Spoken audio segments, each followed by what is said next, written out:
Mineiros estão se casando cada vez mais tarde. Descubra o motivo na nossa reportagem. Na entrevista de estúdio, o mercado imobiliário no Brasil. E ainda hoje, vaga de estágio e o Fica Dica sobre organização financeira. É agora no Circuito UFMG.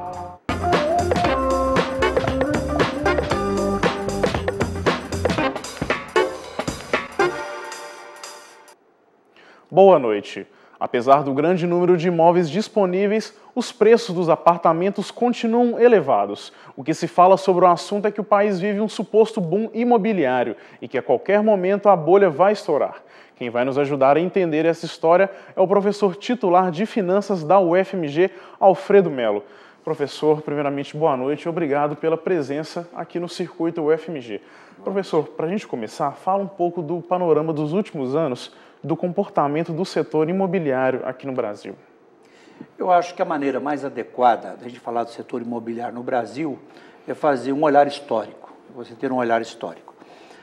Três fatores que são relevantes nessa questão. Primeiro, um déficit de moradia crônico, importantíssimo levar isso em consideração.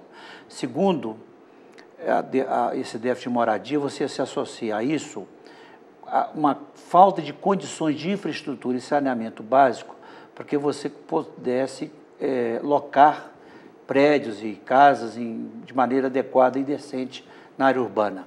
E, finalmente, sem perder do ponto de vista de peso e de importância, a forte migração rural para a área urbana, o que representou uma demanda muito forte por moradia, principalmente nas regiões metropolitanas e nas cidades de médio e grande porte.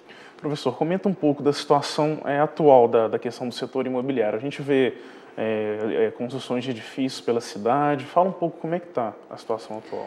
O setor imobiliário no Brasil, nos últimos anos, ele vive uma fase excepcional derivado de alguns fatores relevantes, né? O primeiro deles é, sem dúvida nenhuma, uma permanência dos mais baixos níveis de desempregos no país. Isso é importante porque esse é um fator criador de renda e renda de caráter permanente, na medida que você aumenta a empregabilidade da população. Segundo, você tem também o programa governamental da Casa Própria, Minha Casa Minha Vida, que cria uma demanda muito específica para classes mais baixas, por imóveis. Isso cria um efeito multiplicador sobre toda a cadeia da indústria imobiliária no país. Finalmente, nós temos uma abundância de crédito imobiliário e taxas de juros, que apesar de ter subido no final do último ano, são taxas de juros muito atraentes, já aproximando de patamares internacionais. A conjugação desses fatores leva a um crescimento constante e sustentável do setor imobiliário no país. Professor, o senhor falou aí das condições favoráveis, né, que o brasileiro tem para poder adquirir sua casa, seu imóvel, mas tem muita gente que ela faz a opção por esperar o preço do imóvel cair. Qual o conselho que o senhor dá para essa pessoa? Olha, é muito arriscado você fazer prognóstico sobre o futuro, mas a curto prazo não tem nenhuma variável, não tem nenhum indicador que diz que os imóveis vão cair. O mais provável é que os preços dos imóveis se sustentarão nos próximos anos. Temos que considerar que a indústria imobiliária é de ciclo de médio para longo prazo, ou seja, todas essas variáveis que contribuíram para o crescimento imobiliário nos últimos anos deverão permanecer ainda nos próximos anos. E entre um lançamento e o término de um prédio ou de uma unidade imobiliária, você leva um tempo, uma duração razoável. Então, o boom imobiliário, de uma maneira ou de outra, deve permanecer por algum tempo ainda. Professor, algumas pessoas falam que o apartamento, o preço que as construtoras cobram pelo apartamento, o preço não é real. Isso é verdade? Qual que é a opinião do senhor? Isso é muito relativo. Saber se é elevado hoje ou se está barato é muito uma questão de oferta e de procura. Se você tem uma grande procura, dificilmente você pode discutir se o termo está barato ou caro. Outro fator importante são os custos de produção, e aí nós temos um setor cujo a mão de obra é intensiva, você se usa muito mão de obra, e no Brasil nós temos um custo Brasil de encargos sobre a folha de pagamento, que todo setor que foi intensivo de mão de obra, você vai ter um custo um pouco mais elevado.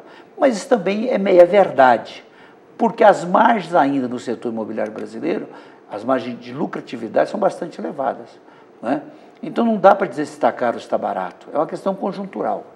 Certo, agora, pessoal, vamos falar da Copa do Mundo, né, que é o principal assunto no Brasil hoje e para os próximos meses.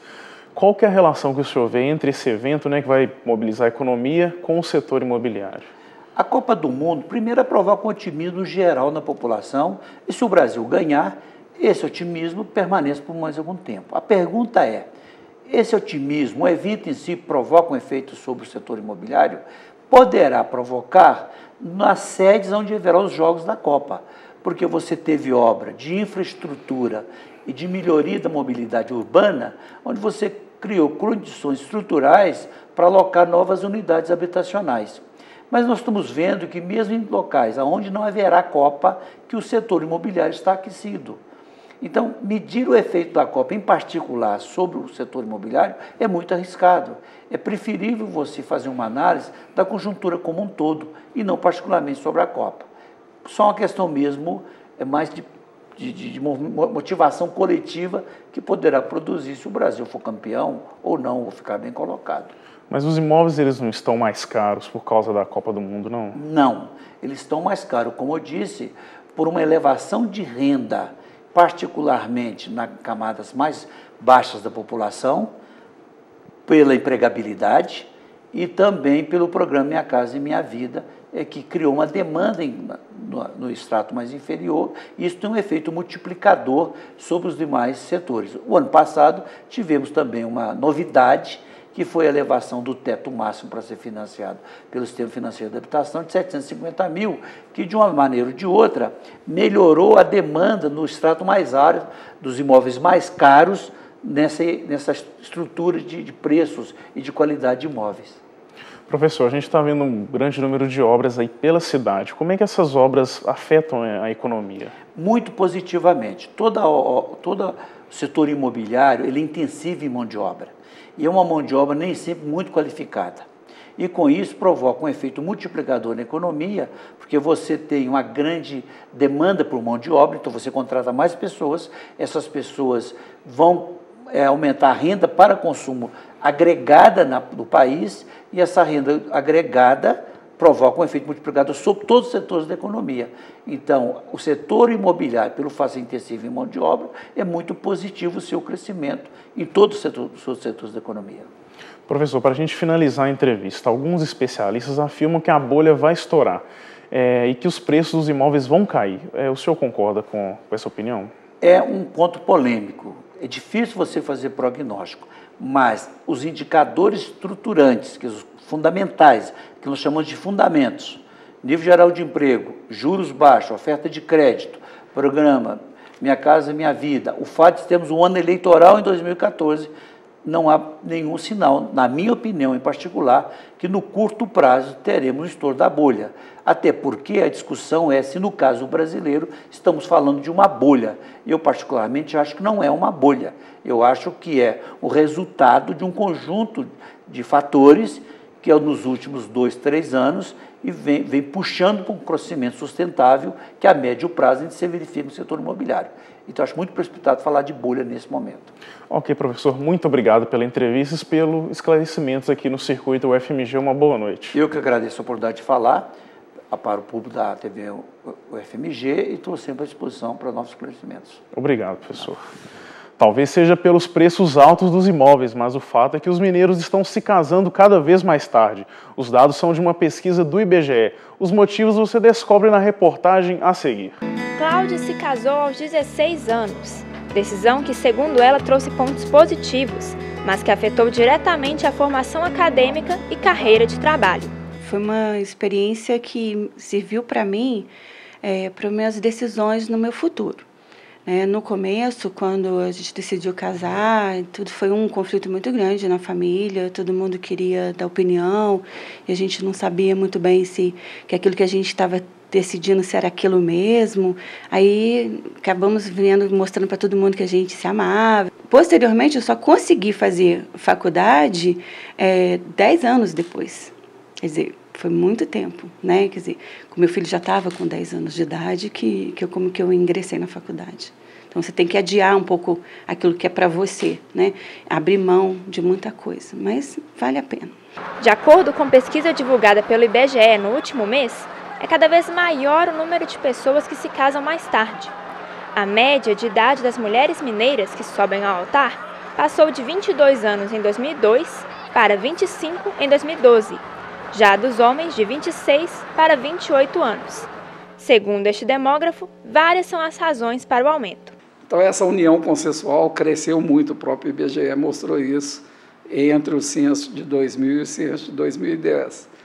Então, quando você tem a união consensual, muitas das quais se materializam depois em casamento, você está adiando a idade ao casar. Então, essas são as três principais razões: a liberdade sexual maior, o aumento nas uniões consensuais, muitas das quais acabam virando casamento depois, e o investimento em educação. A advogada Flávia Leão tem 34 anos, está noiva e vai se casar em dezembro. A escolha pelo casamento após os 30 está diretamente ligada à carreira profissional. Eu tinha outras prioridades. No momento que eu formei na faculdade, eu formei em Direito, eu tinha que fazer o AB, passei no AB, comecei a advogar e minha família mudou para a Austrália. Depois eu fui para lá, morei lá algum tempo, voltei. Aí foi acontecendo as coisas que na minha cabeça eu gostava daquele presente, assim. Eu gosto de estar viajando, de conhecer outras pessoas. Agora eu não quero casar. E, por incrível que pareça, quando eu voltei de lá, que eu cheguei no Brasil, eu falei, agora eu vou rever meus amigos, vou curtir, agora é que eu não vou casar mesmo, mas eu conheci o Alexandre. Eu acho que a vantagem é que eu já vivi situações que já me deixou satisfeita no momento da minha adolescência, do meu início de maturidade também, e que depois isso não vai me fazer falta. E foi essa falta de experiência que fez com que o casamento de Cláudia não durasse mais que 5 anos. Mas a gente é muito imaturo. Casar com 16 anos de idade é uma decisão, um passo muito grande para a sua vida, né? Muda tudo, sua condição toda muda.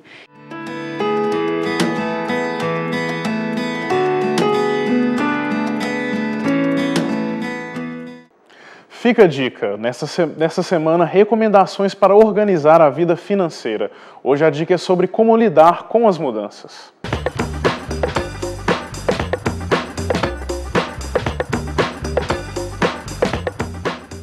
Para as famílias que pensam em ter filho ou mudar de casa, isso também envolve muito planejamento domiciliar, né? O principal é de carreira, né?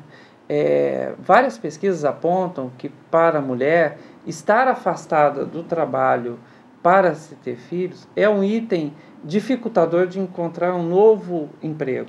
Então é preciso que se faça um planejamento da carreira concomitante ao projeto de se ter filho. Se quer mudar de casa, o importante de se ter quais os gastos que isso vai se gerar, principalmente o de transportes, o de locomoção, né? Dados de pesquisas do orçamento familiar apontam que o gasto de locomoção é um item persistente nos gastos de orçamento e não reduzem com o tempo. Compras é o tema da dica de amanhã. Fique ligado. Agora é hora das vagas de estágio direto da redação da TV UFMG.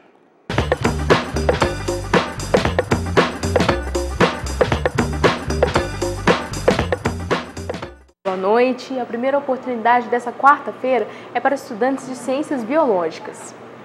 O estagiário receberá como benefício bolsa de R$ 600 e vale transporte. O horário de trabalho será combinado. Os candidatos devem enviar currículo para daniela.ferreira@materdei.com.br. A próxima vaga é para a área de Relações Públicas. O estagiário vai atuar em função relacionada à área. A bolsa será combinada e o horário de trabalho de 8 da manhã às 2 da tarde. O currículo pode ser enviado para focuseventos3@focusbh.com.br. Nossa última oportunidade de hoje é para estudantes de Ciências Contábeis. O estagiário irá auxiliar nos serviços bancários da empresa. A bolsa de R$ 1.200 mais vale transporte e vale alimentação. O horário de trabalho é de 9 da manhã às 4h30 da tarde. Interessados devem encaminhar currículo para romulonoronha@uol.com.br. As vagas dessa quarta-feira ficam por aqui. Até a próxima. O Circuito UFMG de hoje fica por aqui. Obrigado pela companhia e até amanhã.